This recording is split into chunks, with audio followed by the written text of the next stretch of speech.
ng bayan, maasahan anumang panahon.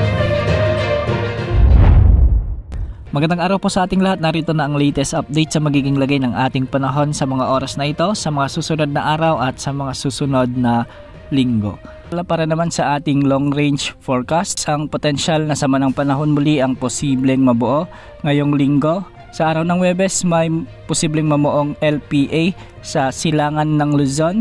At pagsapit ng Biyernes ay posibleng papasok na ito sa ating area of responsibility. Hindi rin inaalis ang posibilidad na magiging bagyo na ito sa araw ng Biyernes at magpapatuloy ang pagkilos nito ng pakanluran. Sa weekend naman, araw ng Sabado hanggang Linggo, ay inaasang magpapatuloy ang pagkilos nito papalapit sa extreme Northern Luzon, at kung makikita natin ay medyo malakas na ang pagbugso ng hangin na dala ng bagyong ito. Sa araw ng Lunes next week, Monday, ay nasa malapit na ito sa silangan ng extreme Northern Luzon, at pagsapit ng araw ng Martes, inaasahang tatama na ito sa bahagi ng mainland Cagayan o di naman ay sa Babuyan Islands bilang isang malakas at malawak na bagyo. Pagsapit naman ng Miyerkules, asang tatawirin pa rin ito ang ilang bahagi ng ating bansa at posibleng makalabas na rin ito sa ating area of responsibility. Inaasahang palalakasin ng potensyal na sama ng panahon na ito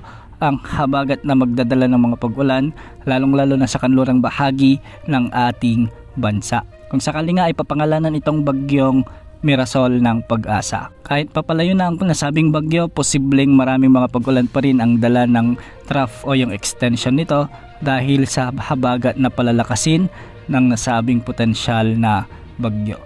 Tabayan na ng mga susunod na updates ukol sa potensyal na bagyong ito o yung tatawagin nating bagyong Mirasol. Yan muna ang latest sa lagi ng panahon. Ito po ang weather update ng bayan, maasahan anumang panahon.